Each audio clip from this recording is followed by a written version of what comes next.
This recording is from the British Council.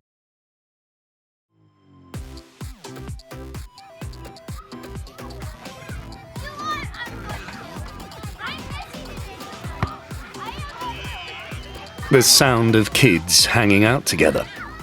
Or at least how it sounded a few years ago. Nowadays, a group of, well, just about anyone. Kids, teens, tweens, their parents might sound a lot more like this. Most of us spend hours a day with our heads bent over our smartphones. Research suggests teenagers spend as many as 9 hours a day, while preteens spend up to 6. I don't know, it's like the first thing I do in the morning, check in and see who's posted anything overnight. It's my alarm clock, so I kind of have to look at it, and then, it's pretty hard not to scroll through. And it's not just teenagers and millennials. Generation X and even the baby boomers are almost as bad. I'm online most of the day for work, and you'd think I'd be sick of screens by the time I get home, but most of my news comes through Facebook. And I'm really into food, so I'll hold my hands up to being one of those people who post photos of their meals. But are we addicted to our phones and apps? And does it matter? Former Google and Facebook employees certainly think so. So they've set up a non-profit organisation, the Centre for Humane Technology, to reverse the digital attention crisis and promote safe technology for children.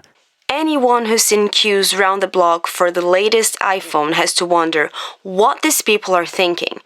You've literally got people sleeping in the street to get the newest device. Probably not even talking to anyone else in the queue because they're on social media, taking selfies in the queue to post to Instagram. If that's not addiction, it's certainly obsession.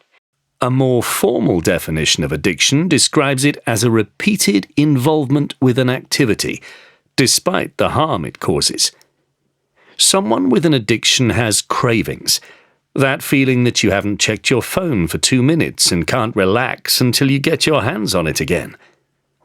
They may have a lack of self-control and not realize their behavior is causing problems, like texting while cycling or falling off a cliff taking a selfie. And in case you're wondering, I read about both of those via the news app on my phone, which updates every couple of minutes with the latest stories. Definitely addicted. So the Truth About Tech campaign by Common Sense Media and the Centre for Humane Technology couldn't come fast enough for most of us. But it's children who are probably most at risk because of the effect tech addiction might be having on their brain development. Professor Mary Michaels of the Atlanta Future Tech Institute has been working with very young children. Mary, thanks for dropping by. What is your research telling us? Well, we know that screen time is affecting key aspects of healthy child development, like sleep, healthy eating, and what psychologists call serve and return moments, which are when parents respond to babies seeking assurance and connection by making eye contact, smiling or talking. All perfectly normal things we do and which help lay the foundations of babies' brains. It's much harder to engage with a baby normally if you're looking at your phone. Or even worse, if parents give a crying child a phone to distract them instead of talking to them or hugging them, and that might lead to them failing to develop their ability to regulate their own emotions. And what about older children? Again, we know that teenagers who spend a lot of time on social media are 56% more likely to report being unhappy and 27% more likely to suffer depression. Teenagers are especially vulnerable because they're more sensitive to highs and lows anyway, so we are looking at potentially higher instances of suicide, schizophrenia, anxiety, and addiction in teens, which is exacerbated by dependence on technology. It sounds like a vicious circle. They're more likely to get addicted to smartphones and social media, and that addiction itself makes them candidates for other addictions. Yes, that's right. Time to stage an intervention. Is there anything we can do to make tech less addictive? Setting devices to grayscale, which is basically black and white, might make them less appealing. Scrolling through a news feed of boring, washed-out photos just doesn't create the same rush as bright colours, perhaps.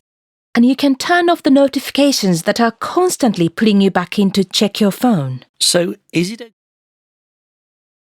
This recording is from the British Council. To find more activities to practice your English, visit www.britishcouncil.org/learn English.